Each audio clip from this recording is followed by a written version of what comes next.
Hi guys! I have another card tutorial for you today, and I've already put something out here because we're gonna play with a awesome technique that a lot of very talented YouTubers out there have been using, and I wanted to try it myself and give it my own kind of look and feel.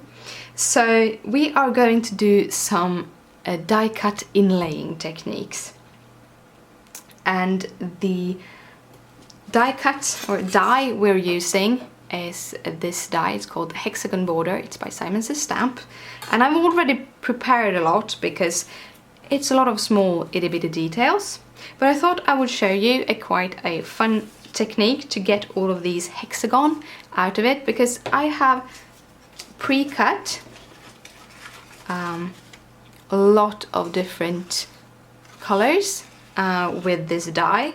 Not the full thing, as I only need some of the colors, but I'm going to show you how to get out of them. I have this pick-me-up pokey tool thingy, which has a little wider end. You can see that. It has a wider end on one of the ends, which is a pointy but wide. And I press it down.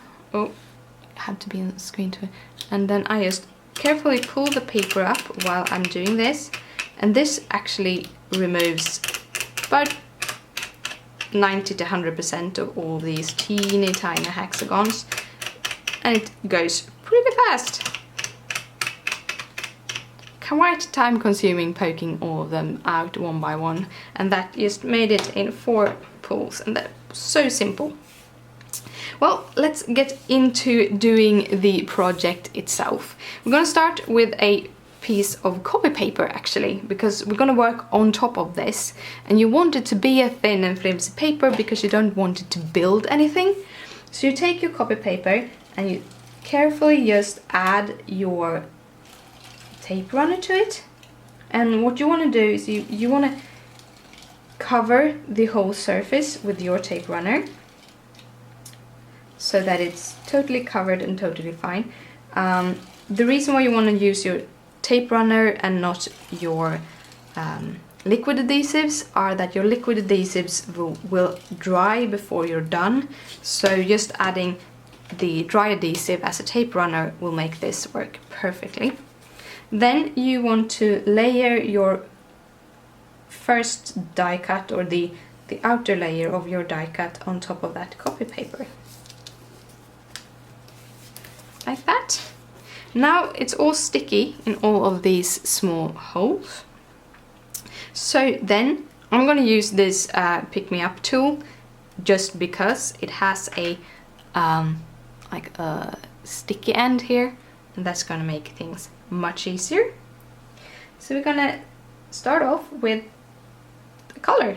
I think we're going to start off with this green color, actually, and just lay these teeny tiny things in.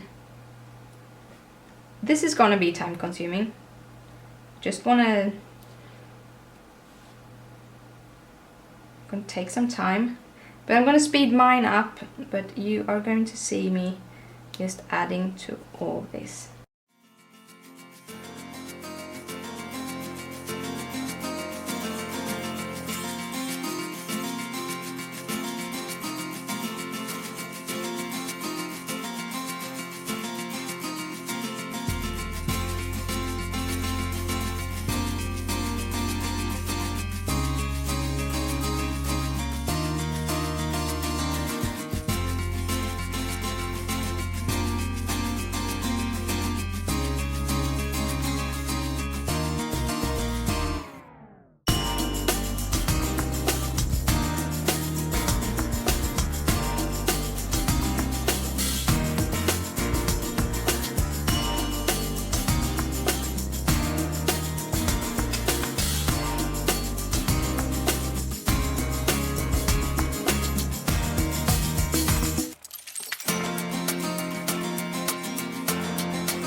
To make them sit better, I'm just using a piece of copy paper on top of it just to kind of press them down into it.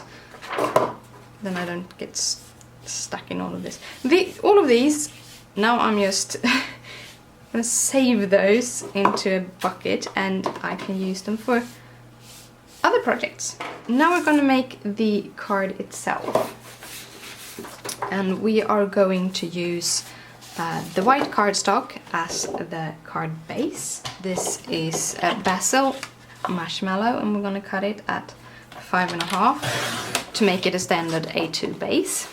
And I'm using the Martha Stewart scoring board to score it at 4.25. Now this strip of paper is actually much longer and a little bit wider than I want it to be. So I'm gonna start by cutting off about 1/4 inch from both sides.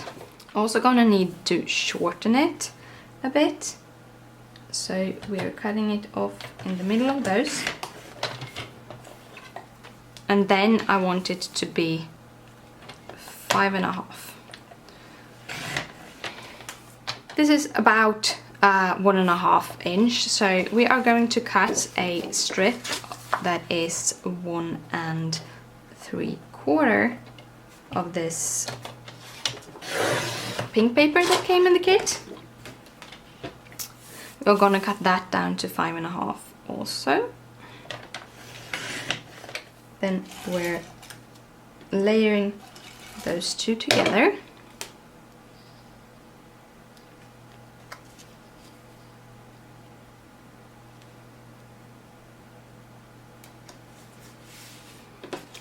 That. We are going to use the stamp set and we're going to use You Bring and Color and Into My Life. So we're going to start with the You Bring sentiment. We're going to stamp this with VersaFine.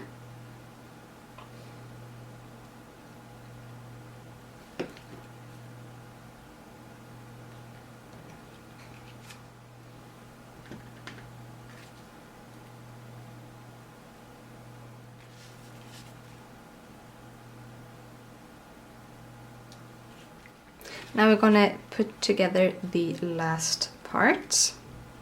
So we're gonna actually put this right down flat onto the card.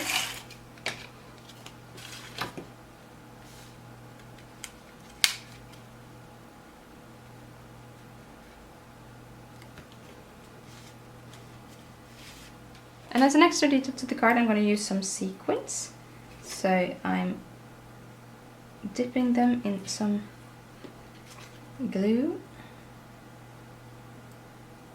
putting them on the card.